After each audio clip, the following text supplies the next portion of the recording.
Hello, friends. Welcome to Adventures in Pixieland. My name's Amy. I'm an ordained minister, and we are in Bible study. We are in the NIV, and we will be till the end of 2025. We are in the chapter 9 of the book of Numbers, and we are doing the whole chapter, which is only 24 verses. So, nothing compared to chapter 7. I'm sorry, there were 90 verses in chapter 7, so I know. The Passover. The Lord spoke to Moses in the desert of Sinai in the first month of the second year after they came out of Egypt. He said, "Have the Israelites celebrate Passover at the appointed time. Celebrated at the appointed time at twilight on the 14th day of this month. This in accordance with all its rules and regulations." So Moses told the Israelites to celebrate the Passover. And they did so in the desert of Sinai at twilight on the 14th day of the first month. The Israelites did everything just as the Lord commanded Moses. But some of them could not celebrate the Passover on that day because they were ceremonially unclean on account of a dead body. So they came to Moses and Aaron that same day and said to Moses, "We have become unclean because of a dead body. But why should we be kept from presenting the Lord's offering with the other Israelites at the appointed time?" Moses answered them, "Wait until I find out what the Lord commands concerning it."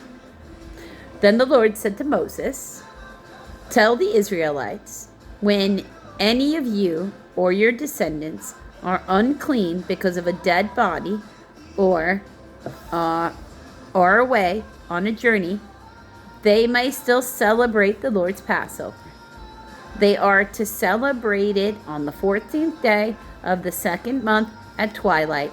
They are to eat the lamb together with the unleavened bread and bitter herbs. They must not leave any of it until the morning or break any of its bones. When they celebrate the Passover, they must follow all the regulations.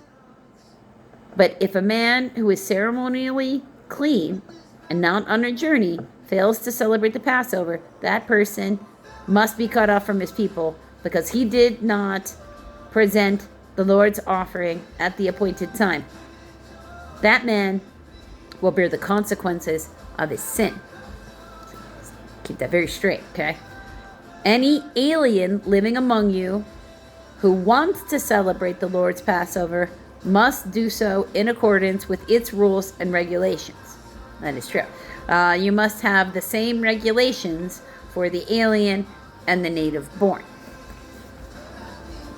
The cloud above the tabernacle. On the day the tabernacle, the tent of the testimony, was set up, the cloud covered it. From evening till morning, the cloud above the tabernacle looked like fire. This is how it continued to be. The cloud covered it. At night, it looked like fire.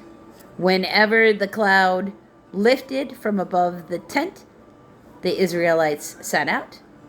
Wherever the cloud settled, the Israelites encamped. At the Lord's command, the Israelites set out, and at his command, they encamped. As long as the cloud stayed over the tabernacle, they remained in camp. When the cloud remained over the tabernacle a long time, the Israelites obeyed the Lord's order and did not set out. Sometimes the cloud was not over the tabernacle only a few days. At the Lord's command, they would encamp. Then, at his command, they would set out. Sometimes the cloud stayed from evening till morning, and then it was lifted in the morning. They set out, whether by day or by night. Whenever the cloud lifted, they set out.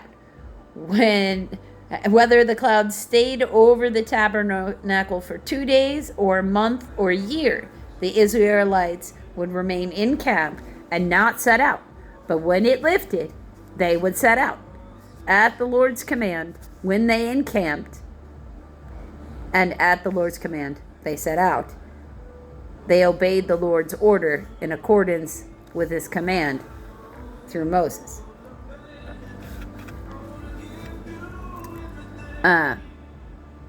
So, just in case there's somebody out there who's got this feeling like maybe they should move to this location, this would be move. If you feel like the Lord is commanding you to move. It's okay. And anywhere he tells you to go, he's going to make sure you're taken care of there. That's the beauty of the Lord, right? Until the next video, friends.